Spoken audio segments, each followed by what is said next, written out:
సత్యానంద్ గారి, బండారు శ్రీనివాస్ గారికి,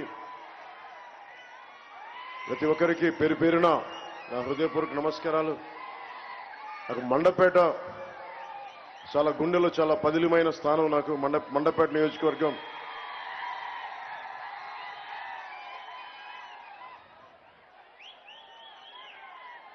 ఈరోజు మేడే సందర్భంగా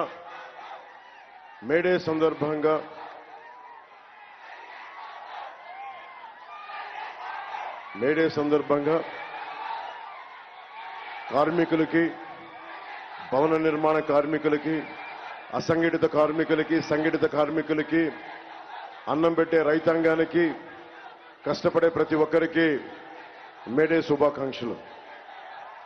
నివర్ తుఫాన్ నుంచి మొన్న తుఫాన్ల దాకా దాదాపు లక్షల ఎకరాల్లో నష్టం వచ్చిన రైతాంగానికి, గిట్టుబాటు ధర లేని రైతాంగానికి, మద్దతు ధర లేని రైతాంగానికి మీరు పడుతున్న బాధలు నేను 2 సార్లు నన్ను మండపేట రప్పించినాయి. 50 మంది, ముఖ్యంగా మండపేటలో 50 మంది కౌలు రైతులకి తల 1 లక్ష రూపాయల చొప్పున నేను పోయినసారి సభలో ఇచ్చాను. నేను మీ అందరూ అది మీకు గుర్తు చేస్తా ఉన్నాను. ఈ మేడే సందర్భంగా ఒకటే తెలియజేసుకున్నా, అన్నం పెట్టే రైతు లేకపోతే మనం లేం. మన కోసం ఒళ్ళు వంచి చేసే శ్రామికులకి వాళ్ళు లేకపోతే సమాజం లేదు. మేడే సందర్భంగా నేను వారందరికీ ప్రత్యేక ధన్యవాదాలు తెలుపుకుంటూ, ప్రత్యేక మనకు శుభాకాంక్షలు తెలియజేసుకుంటూ, నాకు ఇష్టమైన కవి శేషేంద్ర గారు చెప్పింది మీకు ఒకసారి గుర్తు చేస్తున్నాను. నేను భూములు ఎందుకు దున్నుతున్నానో తెలియదు, డ్యాములు ఎందుకు కడుతున్నానో తెలియదు, నా బ్రతుకొక సున్నా కానీ నడుస్తున్నా. చెట్టుగా ఉంటే కనీసం ఏడాదికి ఒక వసంతమన్నా దక్కేది. మనిషినై అన్ని వసంతాలు కోల్పోయానని చెప్పి ఒక శ్రామికుడు, ఒక కర్షకుడు కోసం రాసిన ఈ పంక్తులు, ఈ కవితా పంక్తులు నేను మీతో పంచుకున్నాను ఈ మేడే సందర్భంగా. అలాంటి శ్రామికులకి, అలాంటి కర్షకులకి మనకి కొత్త ప్రభుత్వం వస్తుంది, కూటమి ప్రభుత్వం వస్తుంది. జనసేన, టీడీపీ, భారతీయ జనతా పార్టీ కూటమి ప్రభుత్వం వస్తుంది. జోగేశ్వరరావు గారి తరఫున మీ మద్దతు కోరడానికి ఇక్కడికి వచ్చాను. మనస్ఫూర్తిగా మీ అందరికీ ధన్యవాదాలు తెలుపుకుంటూ నేను ఉపన్యాసాన్ని ప్రారంభిస్తా ఉన్నాను. ముఖ్యంగా 2019 ఎన్నికల్లో మండపేట కోరుమిల్లి గ్రామం జన సైనికులు మర్చిపోలేని మీ సేవలు. అందరూ నర్సరీలు, చిన్న నర్సరీలు నడుపుకునే యువకులు జనసేన సిద్ధాంతాలకు ఆకర్షితులై మీరు కూర్చొని అందరూ డబ్బేసుకుని 50,000 రూపాయలు ఆపదలో ఉన్న వారికి, కష్టాల్లో ఉన్న వారికి అందజేయడం నాకు నిజంగా మనసుని కదిల్చివేసింది. కోరుమిల్లి జన సైనికులు నా గుండెల్లో ఉంటారు. మండపేట జన సైనికులందరికీ, పెద్దలందరికీ, భారతీయ జనతా పార్టీ నాయకులందరికీ, తెలుగుదేశం నాయకులందరికీ, కార్యకర్తలకి, ప్రతి ఒక్కరికి పేరు పేరున నా హృదయపూర్వక ధన్యవాదాలు తెలుపుకుంటున్నాను. ఇద్దరు వ్యక్తులు కలయిక రాష్ట్రానికి ఎంత బలం చేకూర్చిందో మీకు తెలుసు. రాజమండ్రిలో చంద్రబాబు గారిని మనకి పొలిటికల్ గా విభేదాలు ఉండొచ్చు, పాలసీ పరంగా విభేదాలు ఉండొచ్చు, కానీ కష్టాల్లో ఉన్నప్పుడు సాటి మనిషికి నిలబడటం అది జనసేన పార్టీ తాలూకు మూల లక్షణం. ప్రజాస్వామ్యాన్ని కాపాడటం మూల లక్షణం, అన్యాయాన్ని ఎదుర్కోవటం మూల లక్షణం. దాంట్లో భాగంగానే ఈరోజు నిన్న మనం మేనిఫెస్టో విడుదల చేశాం. 2 సార్లు ఇక్కడికి వచ్చినప్పుడు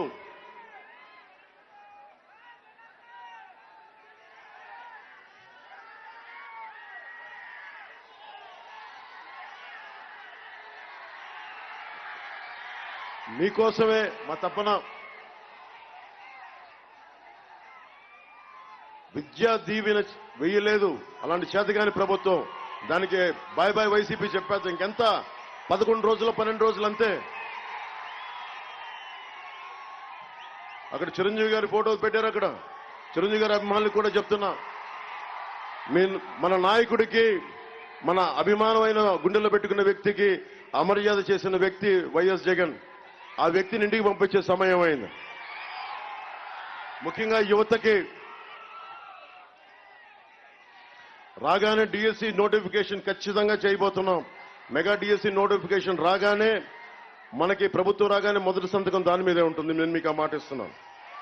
యువతకి 5 సంవత్సరాల్లో 20 లక్షల ఉద్యోగాలు మనకి అవకాశం కల్పించే దిశగా అడుగులేస్తున్నాం. దాదాపు నిరుద్యోగంతో బాధపడుతున్న యువత ఉపాధి లేని యువతకి 3,000 రూపాయలు నిరుద్యోగ భృతి, ప్రతి స్కూల్కి వెళ్లే ప్రతి విద్యార్థికి 15,000 రూపాయలు, ముఖ్యంగా కష్టంలో కన్నీటితో ఉన్న రైతుకి 20,000 ఆర్థిక సాయం, కౌలు రైతులకి గుర్తింపు కార్డులు ఇచ్చే బాధ్యత కూటమి ప్రభుత్వం తీసుకుంటుంది.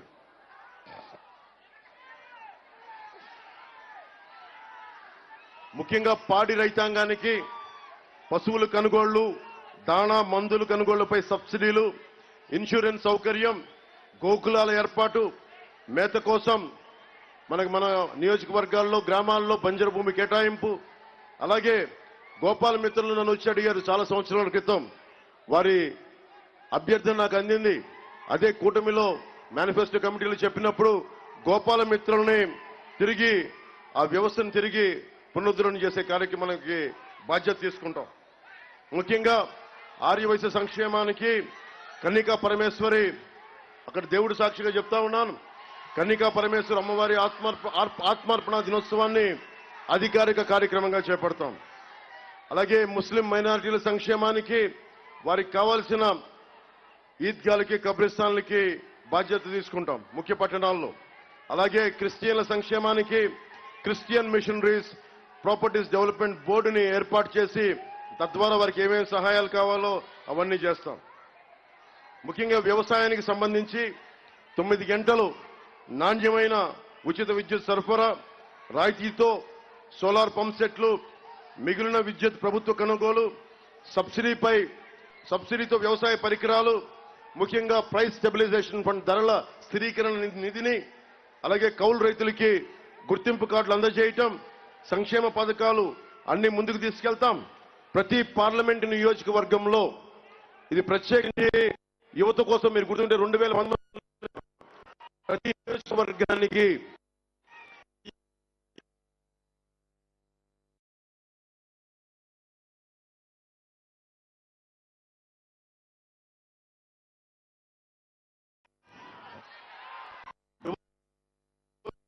ఆర్గానిక్ ఫార్మింగ్ దాన్ని ముందుకు తీసుకెళ్తున్న ఈ ప్రాజెక్ట్ ని, దళారుల దోపిడీని అరికట్టడానికి ఏపీఎంసీ యాక్ట్ ని పటిష్టంగా అమలు చేస్తాం.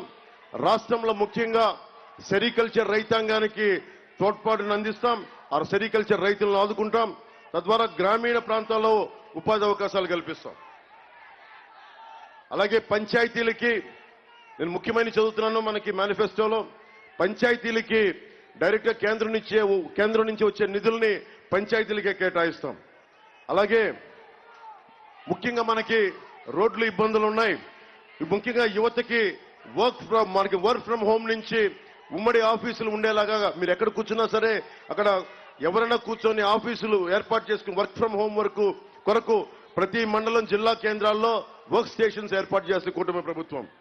అలాగే ప్రతి ఇంటికి రక్షిత మంచినీరు, గ్రామాల నుంచి మండల కేంద్రాలకి, జిల్లా కేంద్రాలకి రోడ్ల నిర్మాణం. అలాగే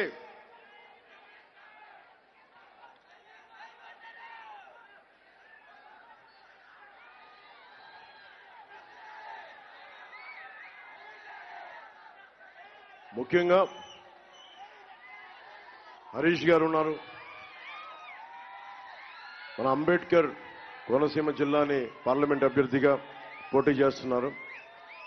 నేను చంద్రబాబు గారు ఒకటే మాట్లాడుకున్నాం. ఎన్ని బలమైన మనకి వాగ్దానాలు ఇచ్చినా మనం బలోపేతం చేయాల్సింది వ్యవస్థల్ని బలోపేతం చేయాలి. పోలీస్, రెవెన్యూ, అన్ని రకాల పౌర సరఫరాల వ్యవస్థని వైఎస్ జగన్ ఏం చేశారు? కూర్చోబెట్టి అక్కడ ద్వారంపూడి చంద్రశేఖర్ రెడ్డి గారి ఇంట్లోనే 3 పదవులు. రైతు పొట్ట కొడుతోంది, ఒక కుటుంబం కొట్టేస్తుంది. వైఎస్ జగన్ క్లాస్ వార్ గురించి మాట్లాడతాడు. ఒక కుటుంబానికి మొత్తం రైతు తాలూకు కష్టాన్ని, రైతు కూలీ తాలూకు కష్టాన్ని, ప్రతి ఒక్కరి కష్టాన్ని వైఎస్ జగన్ ఆధ్వర్యంలో ద్వారంపూడి కుటుంబం మొత్తం దోచేసుకుంటా ఉంది.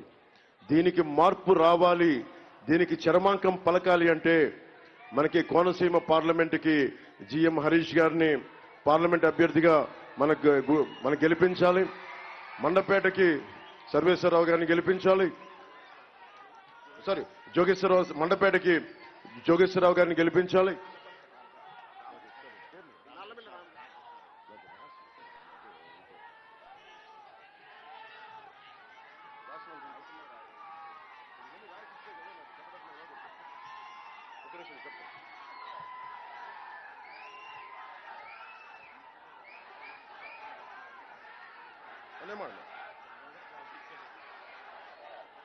ఇక్కడ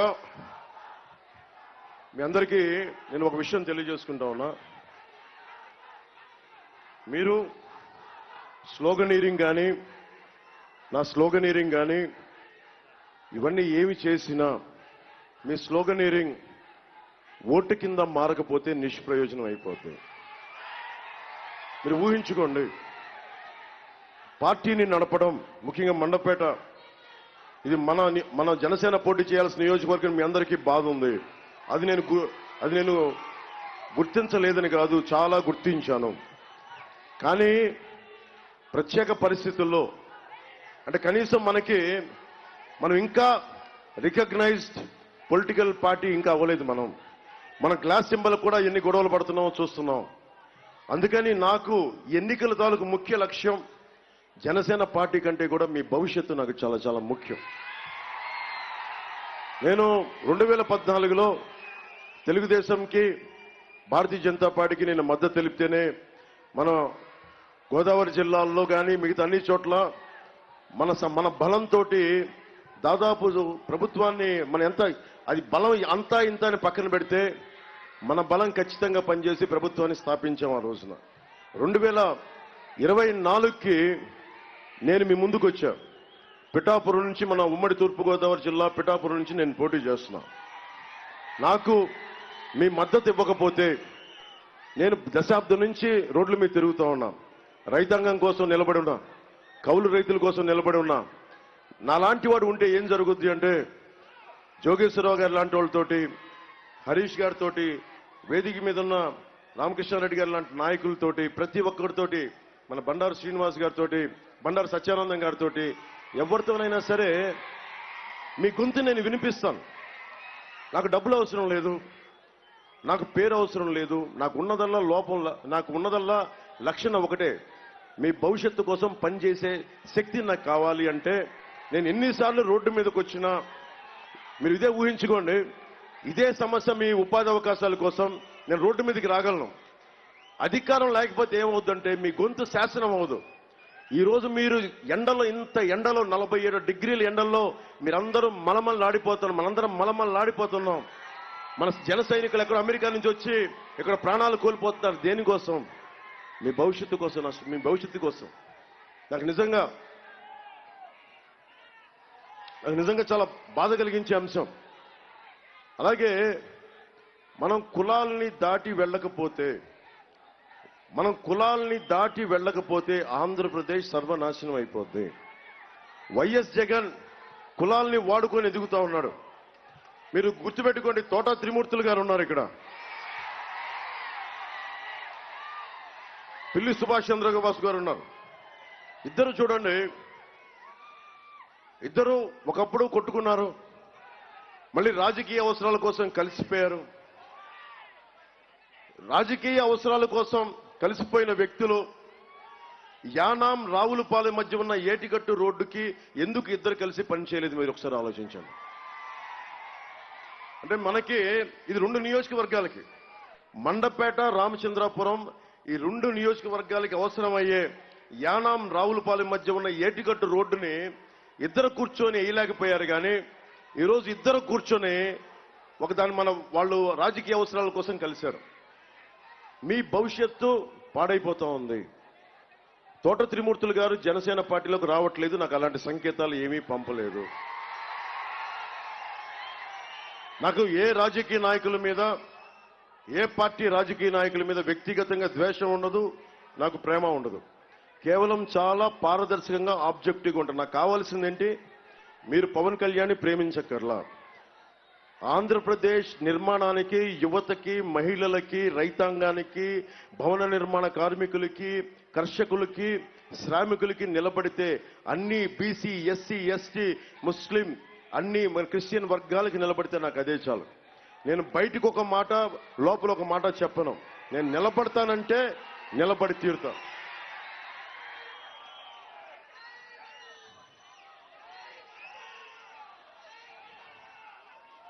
ఇప్పుడు ఉదాహరణకి తోట త్రిమూర్తి గారు ఇక్కడి నుంచి పోటీ చేస్తున్నారు. ఆయన ఒకటే అడగండి, ముఖ్యంగా ప్రత్యేకించి ఇది కాపు సామాజిక వర్గానికి సంబంధించిన సమస్య. ఇది ద్రాక్షారామ దేవస్థానం నుంచి భూమి వేలం పాట పెడితే అక్కడ మేము కాపు కళ్యాణ మండపం కట్టిస్తానని వేలం లేకుండా తక్కువ ధరకే ఆ స్థలం తోట త్రిమూర్తులు గారు తీసుకొని 2 దశాబ్దాలు దాటింది. మండపం కట్టకుండా స్థలం చేతికొచ్చేసింది. కులాన్ని ఎలా వాడుకుంటారు అన్నదే దీనికి ఉదాహరణ. మీరు మర్చిపోకండి. మీరు కొత్త తరం, పాత తరం లాగా మీరు కూడా మోసపోకండి. నన్ను ఇబ్బందులు పెట్టేశారు అందరూ. దశాబ్దం నుంచి ఇబ్బందులు పాలు చేశారు. నన్ను బీ టీం అన్నారు, ఇంకో టీం అన్నారు, నానా మాటలు అన్నారు. ఇన్ని మాటలు దేనికి పడ్డానంటే, నేను మీ భవిష్యత్తు కోసం ఆంధ్రప్రదేశ్కి ఒకడు ఒళ్ళు ఇరగ్గొట్టుకునేలా, వెన్నెముక ఇరగ్గొట్టుకునేలా పని చెయ్యాలి. నిలబడితే ఎలా ఉంటుంది అని చూపించడానికి నేను ఈ నిర్ణయం తీసుకున్నాను. రేపు పొద్దున నేను అసెంబ్లీలో ఉంటాం. అసెంబ్లీకి వచ్చినప్పుడు కదా ఏ కష్టాలు ఉన్నాయి, ఏ సమస్యలు ఉన్నాయి, ఏ పబ్లిక్ పాలసీలు కావాలి, ఏ ప్రజా సమస్యల మీద న్యాయం జరగాలి, అవన్నీ నేను చేసి పెడతాను. నేను ఒక్కని ఈ రోజున హరీష్ గారి కోసం ఓటు అడుగుతున్నా, జోగేశ్వరరావు గారి కోసం ఓటు అడుగుతున్నా, సత్యానందం గారి కోసం ఓటు అడుగుతున్నా, రామకృష్ణారెడ్డి గారి కోసం ఓటు అడుగుతున్నా. అలాగే నేను పని చేస్తాను, వాళ్ళతో కలిసి పని చేయిస్తాను. నేను మీకు మాట ఇస్తున్నాను. ఇక్కడ ఉన్న వాళ్ళు ఎవరి పార్టీలు వారికి ఉన్నాయి, కానీ అందరి ఉమ్మడి లక్ష్యం ఆంధ్రప్రదేశ్ని ముఖ్యంగా జగన్ గారి పాలన నుంచి విముక్తి చేయాలి. ప్రజలకి సంక్షేమంతో పాటు అభివృద్ధి, ఉపాధి కల్పించాలన్నదే బలమైన లక్ష్యం.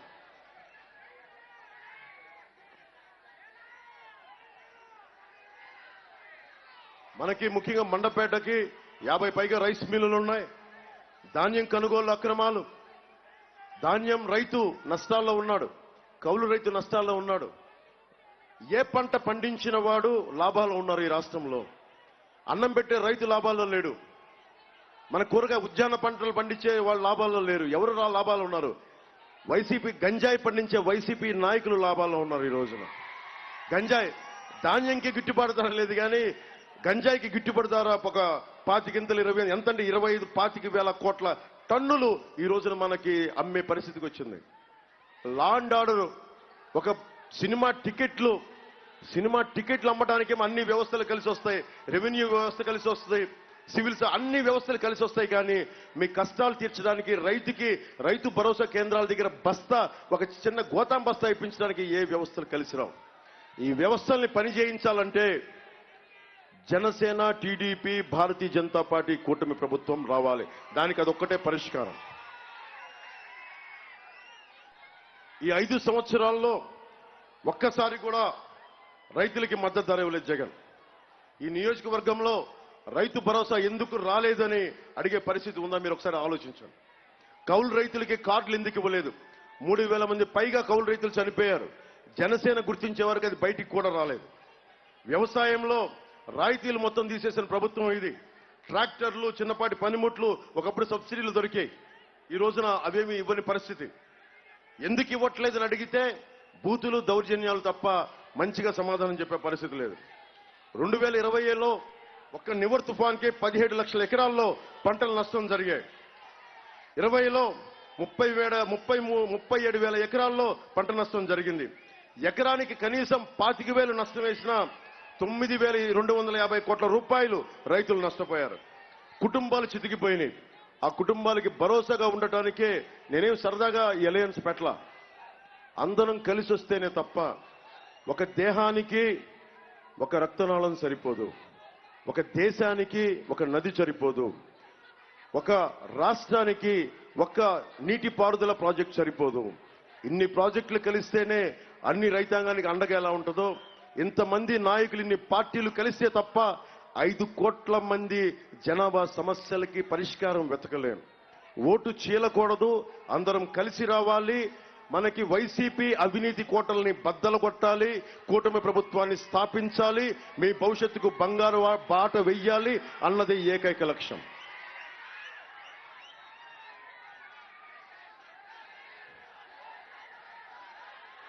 తెలంగాణలో ఒకప్పుడు వరి లేని తెలంగాణ రాష్ట్రంలో వరి సాగు పెరుగుతూ ఉంటే ఆంధ్రాకి అన్నపూర్ణ అయిన మన ఆంధ్ర ఒకప్పుడు మనకి మన వరికి ఇది అన్నపూర్ణ అంట మన ముఖ్యంగా మన గోదావరి జిల్లాలని. అలాంటి జిల్లాల్లో ఈ రోజున వరి సాగు తగ్గిపోయిన పరిస్థితి. దాదాపు 46 లక్షల ఎకరాల్లోనే సాగింది, ఒకప్పుడు 58 లక్షలు. దానివల్ల 12 లక్షల ఎకరాల్లో మనకి దిగుబడి తగ్గింది, దిగుబడి లేదు. క్రాప్ హాలిడే హరీష్ గారు పక్కనే ఉన్నారు. కోనసీమ రైతాంగం క్రాప్ హాలిడే ప్రకటించింది. క్రాప్ హాలిడే ప్రకటించడం ఏంటి? మేము మద్దతు ధర లేదు, మేము చచ్చిపోతున్నామని రైతాంగం నిరసన తెలియజేయడం, స్ట్రైక్ లాకౌట్ లాగా. సో దీనికి పరిష్కారం ఏంటి? వైఎస్ జగన్ కి వైసీపీకి పొలిటికల్ హాలిడే ప్రకటించడం అదొకటే పరిష్కారం. పొలిటికల్ హాలిడే ప్రకటించడం అంటే ఇక్కడి నుంచి తీసుకెళ్లి తన్ని తగలేయటం. వారిని నా కోరిక ఏంటంటే ప్రతిపక్షంలో కూడా ఉండకూడదు, అంత బలమైన మెజారిటీ ఇవ్వండి ఒక్కొక్కరికి. ప్రతిపక్షానికి కూడా అర్హత లేదు వాళ్ళకి.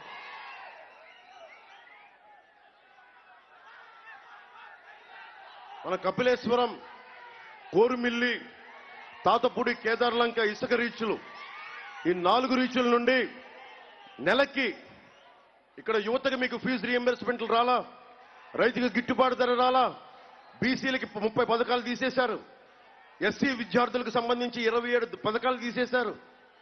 మనకి సరిగ్గా ఇందాక చెప్తున్నారు విద్యా దీవెన సరిగ్గా అందించలేదు. కానీ మన 5 రీచ్ల నుంచి కపిలేశ్వరం, కోరుమిల్లి, తాతపూడి, కేదార్లంక ఈ 4 రీచ్ల నుంచి జగన్కి 10 కోట్ల రూపాయలు ప్రతి నెల వెళ్ళిపోయింది. మీకేమో ఖర్చు పెట్టాక డబ్బులు లేవు, జగన్కేమో నెలకి 10 కోట్లు మన 4 రీచ్ల నుంచే. మళ్ళీ అదే డబ్బుతో మీ ఓట్లు కొంటా ఉన్నారు. నిన్న విడుదల చేసిన దాంట్లో నేను పోరాటం మొదలుపెట్టిందే భవన నిర్మాణ కార్మికులు, మాకు ఇసుక దొరకట్లేదు, మేము కుటుంబాలు చచ్చిపోతున్నాయి, 40 మంది చనిపోతే రోడ్ల మీదకి వచ్చాం వైజాగ్లో. వారి కోసం అందరి సామాన్యులందరికీ అందుబాటులో ఉండేలాగా ఇసుక విధానాన్ని తీసుకొచ్చాం మేనిఫెస్టోలో. దాని ద్వారా ఉచిత ఇసుక ఏర్పాటు విధానాన్ని అమలు చేస్తాం. ముఖ్యంగా క్లాస్ వార్ అని మాట్లాడతారు జగన్.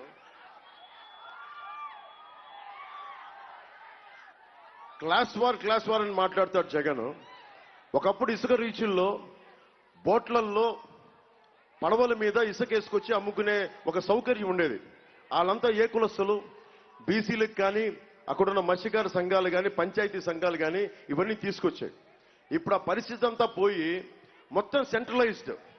క్లాస్ వార్ అంటే మొత్తం ఒకడు దోచేయడం కాదు, అందరికీ పంచడం. క్లాస్ వార్ అంటే ఒక్కడు కూర్చొని అందరినీ దోచేయడం. మీరు చెప్పండి, పవన్ కళ్యాణ్ దోస్తున్నాడా, జగన్ దోస్తున్నాడా ఇసుకని? మరి ఏం చేద్దాం దానికి? తిరిగి పడవల మీద ఇసుకమ్మే కుటుంబాలు కూడా బతకాలి అంటే డీసెంట్రలైజ్ చేద్దాం. కేవలం ఒక పెద్దిరెడ్డి గారికో, జేపీ వెంచర్స్ మీద పెద్దిరెడ్డి గారికో, మిథున్ రెడ్డి గారికో, వైఎస్ జగన్ గారికో కాదు, సజ్జల రామకృష్ణారెడ్డి గారికో కాదు, వైవి సుబ్బారెడ్డి గారికి కాదు, అందరికీ చెందాలి. ప్రకృతి సంపద అందరిది. ఇసుక, నీరు, నేల, గాలి, భూమి ఇవి అందరివి. ఒక్కడు కూర్చొని దీనికి గుత్తాధిపత్యం నేను పెత్తనం వహిస్తానంటే కింద పడి అదా పాతాళానికి తొక్కేస్తాం. మేడే రోజున చెప్తున్నా. మీరు సహజ వనరుల మీద ఎవరైనా సరే వైఎస్ జగన్తో సహా మీరు ఆధిపత్యం చూపిస్తాను. గతంలో మీ తాతగారు చేసినట్టుగా బెరెటిస్ మైనింగ్ ని మీరు గతంలో ఆయనకి పాపం కష్టపడి కనుక్కున్న వ్యక్తికి ఆయన దగ్గర దోచేశారు. అదే విధానాన్ని మొత్తం సంపూర్ణంగా రాష్ట్రం మొత్తం మేము సహజ వనరులను దోచేస్తామంటే వైఎస్ జగన్కి నేను చెప్తున్నా, వైసీపీ నాయకులకి చెప్తున్నా, తోట త్రిమూర్తులు గారికి కూడా చెప్తున్నాం. సహజ వనరులు ఒక్కరి సొంతం కాదు, ఇవి అందరివి. మీ బాధ్యత అందరికీ అందుబాటులో ఉండేలా తీసుకురావటం. సహజ వనరులను వెనక్కి తీస్తే అది అందరికీ అభివృద్ధి జరగాలి. అంతేగాని మీరు ఒక్కళ్ళు దోచుకొని మీరు డబ్బున్నోళ్ళు అయిపోయి రోడ్ల మీదకి వచ్చి అన్నం కోసం ఉపాధి కోసం అలవడించే పరిస్థితి తీసుకొస్తే మీరు తన మన అని లేకుండా నేను ఎదురు తిరుగుతాను, గుర్తుపెట్టుకోండి.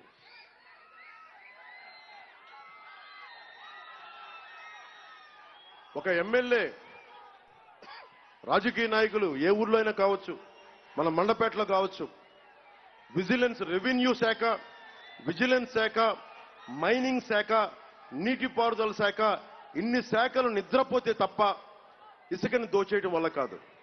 మీ ఉపాధి కోసం ఒక్కరు రారు బయటికి, ఇన్ని వ్యవస్థలు కలిసి రావు. కానీ దోచేయడానికి మటుకు అన్ని వ్యవస్థలు వీళ్ళకి సహకరిస్తాయి. దేనికంటే భయం వీళ్ళకి. నేను ఎందుకు పెట్టాను జనసేన పార్టీ? అరే ఇంతమంది యువతున్నారు, ఒక ఎమ్మెల్యేకి భయపడతారా మీరు? ఒక ఎమ్మెల్యేకి, ఒక రాజకీయ నాయకుడికి భయపడతారా మీరు? అరే మన దగ్గర దమ్ము లేకపోతే ఎట్లా? ధైర్యం లేని సమాజం ఎందుకు? చచ్చిపోవడం బెటర్ కదా. ధైర్యం లేని సమాజం చచ్చిపోతుంది. నేను మీ గుండెల్లో ధైర్యం నింపడానికి వచ్చాను. మీ ప్రాణానికి నా ప్రాణం అడ్డు. ఒక్కడు మాట్లాడితే, ఒక్కడు ఎదురు తిరిగితే రోడ్ల మీదకి వచ్చిన వాడిని. ఎస్టీల ఆడబిడ్డ 14 ఏళ్ల సుగాలి ప్రీతి రోడ్ల మీద పాప అడ్డగోలుగా చంపేస్తే కర్నూలులో రోడ్ల మీదకి 1,50,000 మంది జనంతో రోడ్ల మీద బల ప్రదర్శన చేసిన వాడిని. కౌలు రైతాంగానికి నిలబడ్డవాడిని, భవన నిర్మాణ కార్మికులకు నిలబడ్డవాడిని, పోలీస్ కష్టాలకి నిలబడినవాడిని. ఉపాధి ముఖ్యంగా యువత భవిష్యత్తు మీది, భవిష్యత్తు మీది. చేతి కర్ర అవసరం వచ్చినప్పుడే తాతకి మనవడ అవసరం తెలుస్తుందంట. ఈ రోజున నాకేం కాదు, నా కొడుకు నేను చూసుకుంటా, అది స్వార్థం. అది ఎవడైనా చేస్తాడు. ఏ తండ్రైనా తన కొడుకు కోసం, తన బిడ్డల కోసం చేయడం సహజం. కానీ ఏంటి, చెట్టు ఏం చేస్తుంది? ఈరోజు నీడ లేదు, నన్ను మలమల మాడిపోతా ఉన్నాం. అదే ఒక చెట్టు నీడ ఉంటే అది నీడను కల్పిస్తుంది. ఒక నది తాలూకు మూల లక్షణం ఏంటి? దాహం తీర్చి పంటలు పండించి మన ఆకలి తీర్చాలనే కదా. దశాబ్దం నుంచి పవన్ కళ్యాణ్ లక్ష్యం ఏంటి?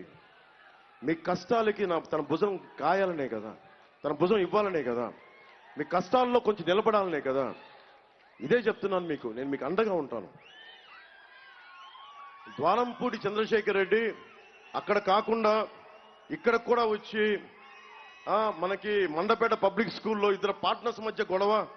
అది వస్తే 100 మంది రౌడీలు వచ్చి స్కూల్ని మూయించేశారు. అది కూటమి ప్రభుత్వం వస్తే ఇలా జరుగుద్దా? పవన్ కళ్యాణ్ లోపల అసెంబ్లీలో ఉంటే జరుగుద్దా? మీరు ఊహించండి. తొక్కి నార తీసేస్తాను ఒక్కొక్కడికి.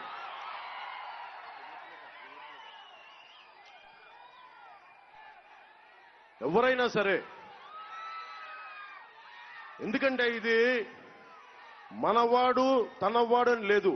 అన్యాయం జరిగినప్పుడు మనం తిరగబడకపోతే, మేడే రోజుని చెప్తున్నా, మార్టిన్ నిమోలర్ అనే ఒక ప్రీస్ట్, ఆయన చేసింది హిట్లర్ రాజకీయం మనకి అధికారంలోకి రాకముందు ఇలాగే రోజు ప్రజల మధ్య తిరుగుతున్నప్పుడు ఆయన మనవాడు అని చెప్పి వచ్చి భుజాల మీదకి ఎత్తుకున్నాడు హిట్లర్ని. హిట్లర్ వచ్చి అందరినీ కాలు రాశాడు. ఆయన వచ్చి అన్నాడు, ఆయన సోషలిస్టులను చంపేశాడు, హిట్లర్ వచ్చి కమ్యూనిస్టులను చంపేశాడు, జ్యూస్ని చంపేశాడు, ట్రేడ్ యూనియన్ని చంపేశాడు. ఆఖరికి ఎవడైతే భుజం కాశాడో మార్టిన్ నిమోలర్ను కూడా జైల్లో పెట్టాడు. మార్టిన్ నిమోలర్ జైల్లో పెట్టబోయే ముందు, చనిపోబోయే ముందు తన సమాధి మీద ఒకటి రాశాడు. వాళ్ళు నా ఎదురింటోడి కోసం వచ్చినప్పుడు హిట్లర్ మనుషులు నేను గొంతిప్పలా, కమ్యూనిస్టుల కోసం వచ్చినప్పుడు నేను గొంతిప్పలా, సోషలిస్టుల కోసం వచ్చినప్పుడు నేను గొంతిప్పలా, ట్రేడ్ యూనియన్ నాయకుల కోసం వచ్చినప్పుడు నేను గొంతిప్పలా, జ్యూస్ కోసం వచ్చినప్పుడు, యూదుల కోసం వచ్చినప్పుడు నేను గొంతిప్పలా. నన్ను కూడా అరెస్ట్ చేసే టైంకి గొంతిప్పడానికి ఎవరు లేరు. సమాజం అంతా జైల్లో ఉన్నారు, నలిగిపోయారు, చనిపోయారు.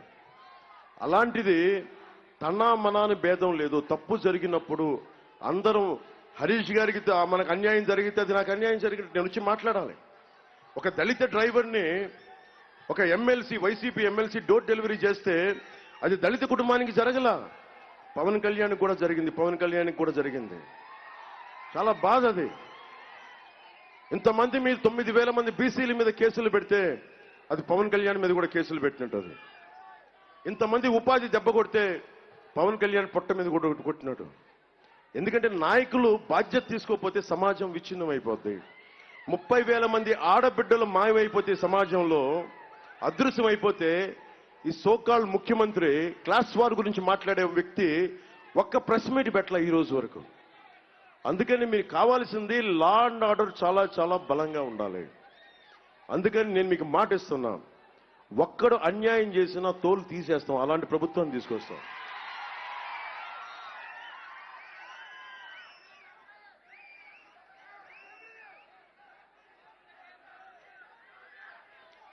ఈ నెలలో దాదాపు హైయెస్ట్ ఎస్సీ ఎస్టీ అట్రాసిటీ కేసులు, 9,000 బీసీ దాడులు, 27 దళితులకు సంబంధించిన అభివృద్ధి పథకాలను తీసేశారు, 30 బీసీ పథకాలను తీసేశారు. కొత్త ప్రభుత్వం మీరు ఒకసారి మీ దృష్టికి తీసుకొస్తా ఉన్నాను. ఇది మీ వాట్సాప్ల్లో ఈ మేనిఫెస్టోని మీరు చూడండి.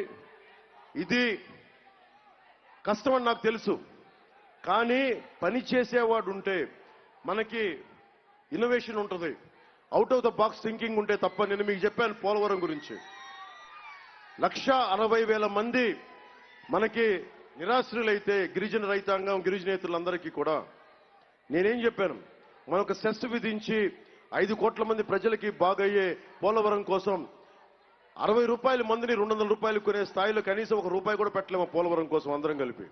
అందుకు దాంట్లో భాగంగా నేను ₹1 కోటి నేను అనౌన్స్ చేశాను నిన్న. మనకి పోలవరం, మనకి పునరావాసం బాధితులందరికీ కూడా. ఇవి ఎందుకు చెప్తున్నానంటే, మీ చేత చప్పట్లు కొట్టించుకోవడానికో ఇవన్నీ కాదు. బాధ్యత తీసుకున్న నాయకులుంటే ఏదైనా సాధించగలరు. అందుకని మీరు మనస్ఫూర్తిగా మీ భవిష్యత్తు కోసం ఓటు వేయండి. అలాగే హార్టికల్చర్ రైతాంగం కానీ, ఆక్వా రైతాంగం కానీ, ధాన్యం మనకి వరి రైతాంగానికి మనస్ఫూర్తిగా మేము అండగా ఉంటాం. ఒక్కసారి మీరు మేనిఫెస్టోని సంపూర్ణంగా మన నాయకులు చదివి వినిపిస్తారు మీకు. మీ అందరికీ కూడా ప్రత్యేకమైన ధన్యవాదాలు తెలుపుకుంటూ, ముఖ్యంగా మండపేట పెద్దలందరికీ చెప్తా ఉన్నా, చివరికి తగ్గేదేలే అంటావా? మీరు తగ్గబట్టే కదా, మీరు సినిమాలో చెప్పడం కాదు, రియల్ లైఫ్లో తగ్గకూడదు కదా. మీరు ఇలా అని చెప్పి తగ్గేదేలంటే కుదరదు, నిలబడాలి మళ్ళీ బయటకు వచ్చి. సినిమాల్లో మీరు కూర్చోబెట్టి తగ్గేదేలా అని మీరు సోషల్ మీడియాలకి, వాట్సాప్లకి ఇస్తే సరిపోదబ్బా. మీరు ఓటేసేటప్పుడు తగ్గకుండా ఓటేయండి, అది కదా దమ్మంటే. నా ఆరోగ్యం జాగ్రత్త కరెక్ట్, ప్రతి చోట ఎక్కడ నా ఆరోగ్యం జాగ్రత్తలు. వైసీపీ నాయకుడు ఉన్నంతకాలం నాకు ఆరోగ్యం ఎలా చెప్పాలి? రోడ్ల మీద పడాలి, కళ్ళు తిరిగి పడాలి, దెబ్బలు తినాలి, ఏదైనా చేయాలి, మీకోసమే కదా. నేను ఈ ఎండలో మీరు జాగ్రత్తలు తీసుకోండి. మీ అందరికీ చేతులు పెట్టి 2 చేతులు పెట్టి దండం పెడుతున్నా. నా ఆరోగ్యం కాదు, మీ ఆరోగ్యం బాగా చూసుకోండి ముందు. మీ ఆరోగ్యం బాగా చూసుకోండి, ఆడబిడ్డల భద్రత చూసుకోండి ముందు, రైతాంగాన్ని బాగా చూసుకోండి. సో మనస్ఫూర్తిగా మీ అందరికీ ఒకటే ఒక మాట చెప్పి నేను బయలుదేరుతా. మిగతా మనకి ఎలమంచిల్లోనూ, పెందుర్తిలో మీటింగ్లు ఉన్నాయి. ఒకటే అడిగారు జోగేశ్వరరావు గారు, మీరు రావాలి. ఒకటేంటంటే మన మండపేట మనదని చెప్పడానికి వచ్చాను ఇక్కడికి. జోగేశ్వరరావు గారు తెలుగుదేశం పార్టీ, హరీష్ గారు తెలుగుదేశం పార్టీ, బండారు సత్యానందం గారు తెలుగుదేశం పార్టీ, రామకృష్ణారెడ్డి గారు బీజేపీని కాదు, మనందరం కలిసి 175 స్థానాల్లో జనసేన, 175 స్థానాల్లో తెలుగుదేశం, 175 స్థానాల్లో బీజేపీ పోటీ చేస్తున్నట్లు లెక్క.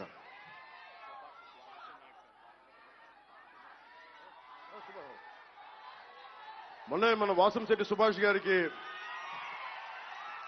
రామచంద్రాపురం వెళ్ళాం. కొత్త నాయకత్వం కావాలబ్బా గోదావరి జిల్లాలకి, ఉభయ గోదావరి జిల్లాలకి కొత్త నాయకత్వం రావాలి. అలా టవల్ ఇసిరేస్తే నీకేంటి ఆనందం చెప్పు? తలకు కట్టుకుంటే ఎండ వేడి తగ్గుద్ది. ఇక్కడ ఇసిరేస్తే ఏం చేసుకుంటాం? కింద పడేసి ఎవరో పట్టుకెళ్తారు. తలకట్టుగా ఇసిరేస్తా ఉంటాం.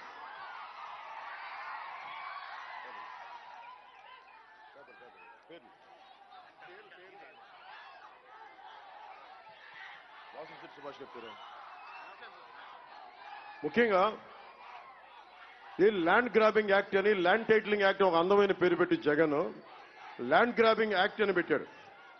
ల్యాండ్ గ్రాబింగ్ యాక్ట్ ఏంటంటే, అది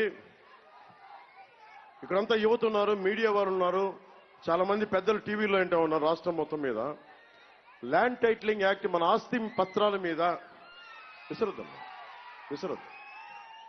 నాకు దెబ్బ తగిలితే మీకు ఓకేనా? మరి విసిరితే ఏంటి ప్రయోజనం? ఒక కన్ను పోతే మీకు ఓకేనా? విసరకండి, నా రిక్వెస్ట్. నేను ఉత్సాహాన్ని అర్థం చేసుకోగలను, మీ హుషారు నాకు తెలుసు. జెండాలు ఎగిరేయటం, టపాస్ ఎగిరేయటం కాదు. మన ఉత్సాహం, హుషారు నిర్మాణాత్మకంగా ఉండాలి, మనల్ని కాపాడుకునేలా ఉండాలి. కానీ నన్ను కూర్చోబెట్టి గాయపరిస్తే మీ ఉత్సాహం ప్రయోజనం ఏమని చెప్పండి. అందుకని సో మనకి land titling act, land grabbing act, Jagan land grabbing act అది మీరు ఊహించుకోండి. ఇక్కడ ఆడబిడ్డలు ఉన్నారు కొంతమంది, ఆ మూలంలో దూరం నుంచి చూస్తూ ఉన్నారు. Land titling act, land grabbing act అనేది మన ఆస్తి పత్రాల మీద మనకి చిన్నపాటి 30 గజాల స్థలం ఉన్నా, ఏది ఉన్నా సరే మనకి స్టాంప్ పేపర్ అనేది ఒకటి ఉంటుంది. పొలం ఉంటే మనకి పట్టాదారు పాస్ పుస్తకం ఉంటుంది. జగన్ మెల్లిగా ఎలా చేస్తున్నాడంటే వాళ్ళ తాతగారు చేసినట్టుగా వెంకట నరసయ్య అని పాపం ఒక ఆయన వెరైటీస్ మైనింగ్ కనిపెట్టిన ఆయన వ్యక్తి, అక్కడ ఉందని గుర్తించిన వ్యక్తి, ఆయన దగ్గర పనికి చేరి ఆయన్ని తర్వాత యాక్సిడెంట్గా చనిపోయారంట. తర్వాత వాళ్ళ వెరైటీస్ మైనింగ్ వాళ్ళ హస్తగతం అయింది. అలాగే జగన్ కూడా ఏంటంటే మన ఆస్తి వాళ్ళ ఆస్తిగా ఫీల్ అవుతారు, మన ఆస్తి వాళ్ళ ఆస్తిగా ఫీల్ అవుతారు, మన కష్టార్జితం. హరీష్ గారికి ఒక ఇల్లు ఉంది, వాళ్ళ నాన్నగారు ఆయనకి, హరీష్ ఇదిగో నీకు ఇచ్చిన, నేను కష్టపడ్డాను, ఇదిగో నీకు ఇచ్చిన డబ్బు ఇది, ఇల్లు ఇది. దాని మీద జగన్ ఫోటో ఎందుకు మీరు చెప్పండి? హరీష్ గారికో లేదంటే బండారు సత్యానంద్ గారికో లేదంటే మీకో మీ తాతలు కానీ మీ పెద్దలు కానీ ఒక అరెకరం మీకు ఇచ్చారనుకుందాం, 30 గజాల స్థలం ఇచ్చారనుకుందాం, ఒక ఉద్యానవనం పండించడానికి చిన్నప్పటి నర్సరీ ఇచ్చారనుకుందాం.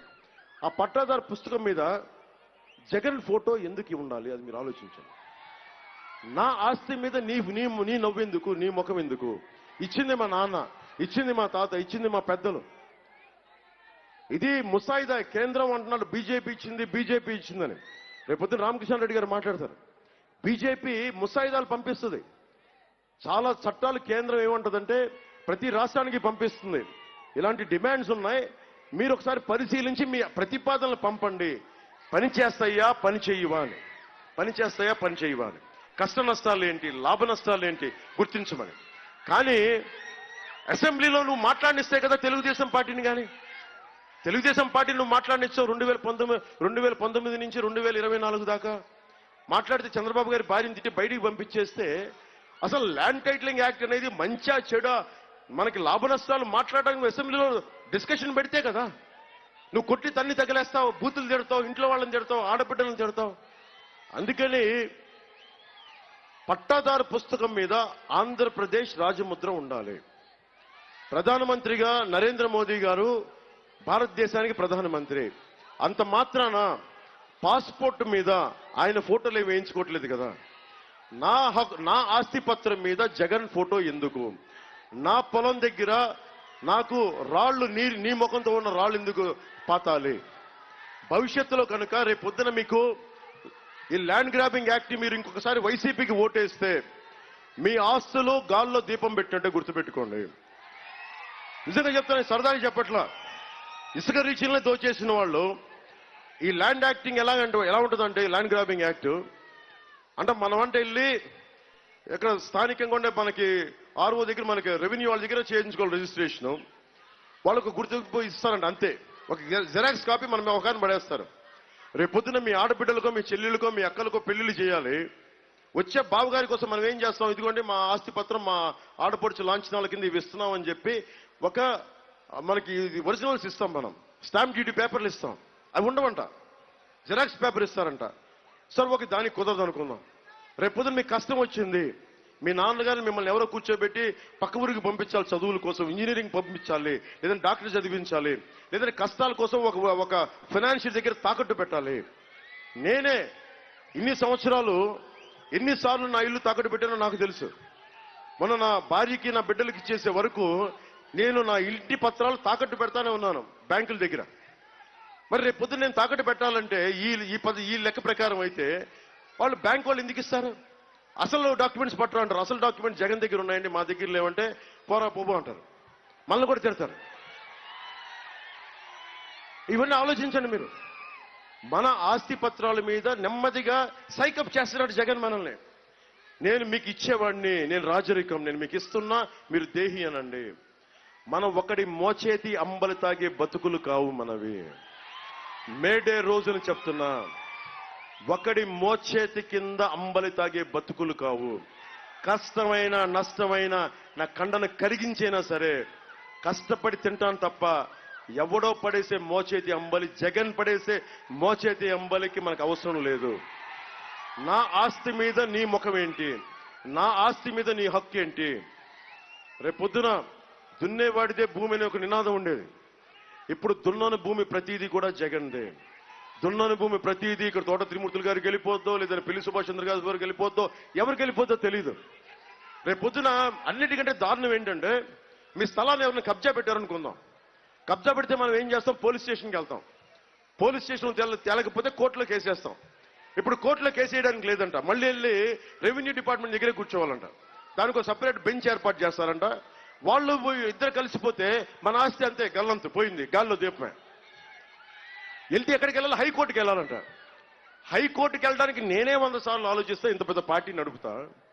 సగటు ఒక ఎకరం రైతు కానీ 150 గజాల స్థలం ఉన్న ఒక సగటు మనిషి కానీ వెళ్ళగలడా హైకోర్టు దాకా? మీరు ఆలోచించండి. ఇలా చేస్తున్నారు.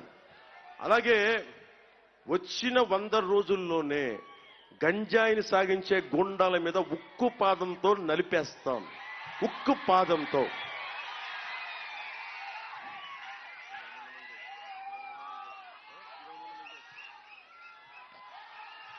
ముఖ్యంగా అంటే చట్టం ఎలా ఉంటుందంటే, ఈరోజు దళిత డ్రైవర్ని డోర్ డెలివరీ చేసి తప్పించుకున్నామని అనుకోవచ్చు.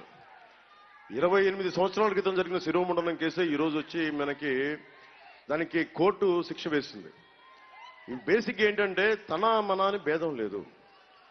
మానవ హక్కుల ఉల్లంఘన ఎవరు చేసినా మంచిది కాదు.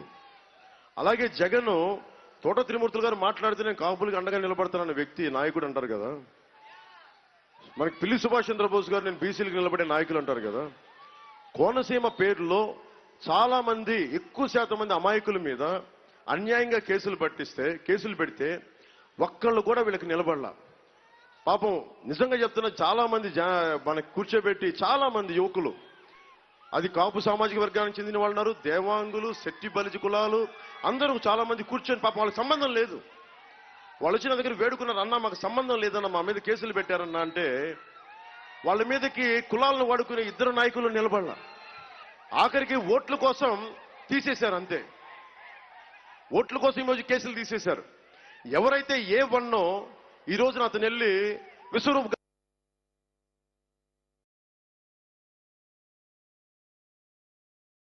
మీరు కులాలకి మతాలకి అతీతంగా ఆలోచించకపోతే మీరు చాలా చాలా నష్టపోతారు. నేను ఎలాంటి వాడిని అంటే, నేను ఒక సామాజిక వర్గం కోసం ఆలోచించే వ్యక్తిని కాదు. జాషువా విశ్వనరుడు, ఆయన కోసం ఆయన్ని స్ఫూర్తిగా తీసుకున్న వ్యక్తిని. అంబేద్కర్ గారిని స్ఫూర్తిగా తీసుకున్న వ్యక్తి. ఖచ్చితంగా మందపల్లి గులకరాయి బాధితులందరికీ నేను బాగా గులకరాయి దెబ్బలు తగిలిన మీకు వైసీపీ వల్ల గత 5 సంవత్సరాల్లో మీ బాధితులందరికీ కూడా నా మనస్ఫూర్తిగా నేను నా బాధను తెలియజేస్తున్నా. భవిష్యత్తులో వాటి నుంచి మిమ్మల్ని విముక్తి చేస్తాం. అనపర్తి నుంచి భారతీయ జనతా పార్టీ నల్లమిల్లి రామకృష్ణారెడ్డి గారు పోటీ చేస్తున్నారు కమలం గుర్తు మీద.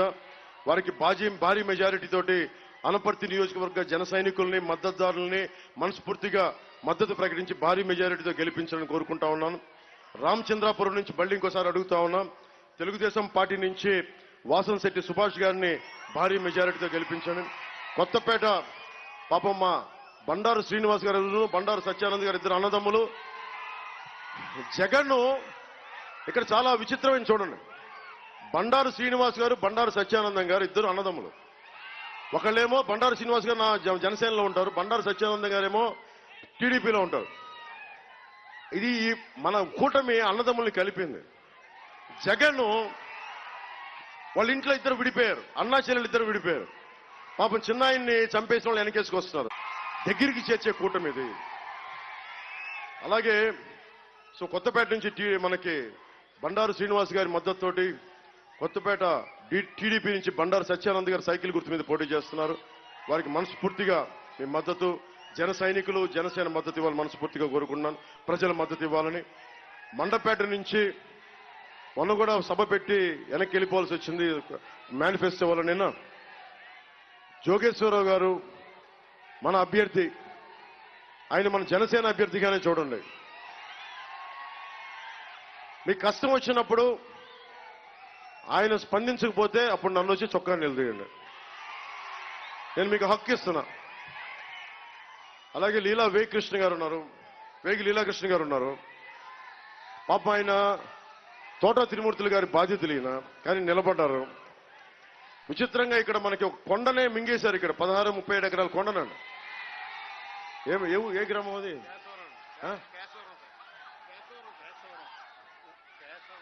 పేసవరం కొండను మింగేశారండి. అలాగే దేశానికి యువరక్తం కావాలి కదా. మీలాంటి యువతకి బలమైన నాయకులు కావాలి. మీలాగే వేడి రక్తం ఉన్నవాడు కావాలి. వేడి రక్తం ఉన్నవాడు మన హరీష్ గారు ఉన్నారు ఇక్కడ. జిఎం హరీష్ గారు సౌమ్యుడు, మెత్తగా మాట్లాడతాడు, మెత్తగా కనిపిస్తాడు, కానీ చాలా గుండె బలం ఉన్నాడు. వాళ్ళ నాన్నగారు లాగా నిలబడతాడు. మనకి గోదావరి జిల్లాలకి, రాష్ట్రానికి నిలబడే వ్యక్తి. ఆయన్ని సంపూర్ణమైన మద్దతుతోటి పార్లమెంట్ అభ్యర్థిగా గెలిపించాల్సిందిగా కోరుకుంటూ, మీ అందరికీ ఇంత మండు టెండలో నలిగిపోయి మాడిపోతున్న మీ అందరికీ కూడా ముందస్తుగా కష్టం. మనకి మే 4వ విడతల ఎన్నికలు వచ్చినాయి. మనకి నేను కూడా నలిగిపోతా ఉన్నా. కానీ ఈ రోజున ఇంత మండు టెండలో మేము నలిగిపోతున్నందుకు మనస్ఫూర్తిగా మీ అందరికీ నేను క్షమాపణలు చెప్తున్నాను మీ అందరికీ. కానీ నా ప్రేమ తెలుసు మీకు. నా ప్రేమ మీకు గొడుగు అవ్వాలని నేను కోరుకుంటూ సెలవు తీసుకున్నాను. జై భారతీయ జనతా పార్టీ. సరే, లీలాకృష్ణ గారు ఏమన్నారంటే థ్యాంక్స్ మమ్మల్ని మాట్లాడనివ్వలేదు, థ్యాంక్స్ చెప్పాలని కోరుకుంటు సార్. ఆయన థ్యాంక్స్ చెప్పు. ఈరోజు మనం అడగగానే మెండపేట నియోజకవర్గానికి 3 సార్లు 2 రైతాంగ సమస్యల పట్ల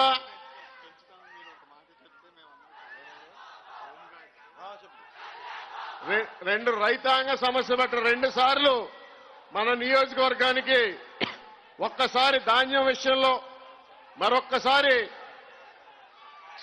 మరొక్కసారి రైతులకు చెక్కుల విషయంలో, బాధిత చెక్కుల విషయంలో మన నియోజకవర్గానికి ఇచ్చేసి, 3వసారి మనం పిలవగానే మన దగ్గరికి వచ్చి మనకు అండగా నిలబడిన మన అన్న పవన్ కళ్యాణ్ గారికి మనసారా ధన్యవాదాలు తెలుపుకుంటూ, వారు మన పట్ల చూపించే అభిమానానికి నేను వారికి మనస్ఫూర్తిగా కృతజ్ఞతలు తెలియజేసుకుంటా ఉన్నా. అలాగే ప్రభుత్వ ఉద్యోగులకి మీకు నెల టీఏలు కానీ డిఏలు కానీ సరెండర్ లీవ్స్ కానీ పోలీసు శాఖ కానీ ఎవరికైనా సరే, అలాగే హోమ్ గార్డ్స్ కూడా మీ కష్టాలకి నేను గుర్తించాం, మేము మాట్లాడాం, దాన్ని ముందుకు తీసుకెళ్తాం. ఆ మాట మీకు ఇస్తాం. జై టీడీపీ, జై బీజేపీ, జై జై జనసేన, జై హింద్. ఇదే మన నినాదం, మన ఎలక్షన్ల నినాదం ఇదే.